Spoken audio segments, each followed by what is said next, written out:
Bonjour, je suis votre assistante sociale digitale. Mon rôle est de vous informer sur vos droits et vous orienter vers les organismes compétents pour vous accompagner et vous aider. Bienvenue dans cette vidéo. Avant de commencer, pensez à vous abonner et à activer la cloche de notification pour ne rien manquer des prochains conseils. Likez et partagez cette vidéo au maximum autour de vous pour que chacun puisse connaître ses droits. Difficulté à payer votre caution? Des impayés de loyer ou une dette d'électricité et de gaz? Découvrez comment le FSL peut vous aider financièrement à retrouver votre sérénité. Qu'est-ce que le FSL? Le Fonds de solidarité. Logement, FSL, est un dispositif national géré au niveau départemental. Le FSL offre une aide financière pour soutenir les personnes en difficulté financière à accéder ou à se maintenir dans un logement.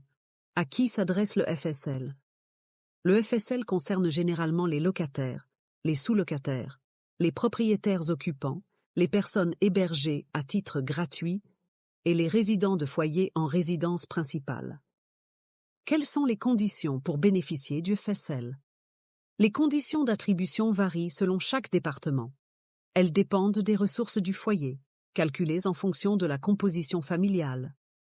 Certaines aides, comme par exemple les allocations logement, ne sont pas prises en compte dans le calcul des ressources. Quelles aides le FSL propose-t-il pour accéder à un logement?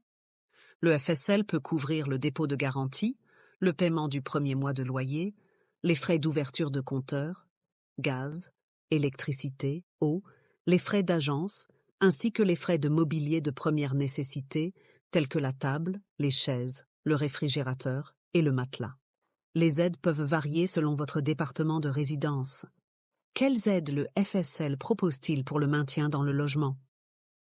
Le FSL peut aider pour les impayés de loyers et charges locatives, le remboursement des frais de procédure liés aux dettes impayées, ainsi que le paiement de factures impayées, électricité, eau, gaz, téléphonie.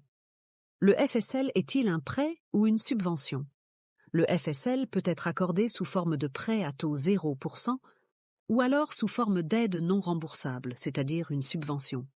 Comment faire une demande de FSL? La demande se fait généralement auprès du conseil départemental, dans certains cas auprès de votre CAF. Pour l'accès au logement, la demande doit être faite avant l'entrée dans les lieux. Pour le maintien dans le logement, la demande peut être faite à tout moment en cas de difficulté. Quels documents sont nécessaires pour constituer un dossier FSL? Le dossier FSL doit inclure les justificatifs de ressources du foyer, les factures et devis selon l'aide demandée, ainsi que la facture impayée. Qui peut vous aider à constituer un dossier FSL? Vous pouvez solliciter de l'aide directement auprès des services sociaux du conseil départemental, de la CAF, du CCAS, qui est le Centre communal d'action sociale de votre commune de résidence. Ne laissez pas vos difficultés liées au logement vous empêcher de vivre sereinement. Faites un premier pas vers une solution grâce au FSL. J'espère que cette présentation vous a été utile. Abonnez-vous, aimez et partagez pour aider un maximum de personnes à connaître leurs droits. À très vite pour d'autres conseils.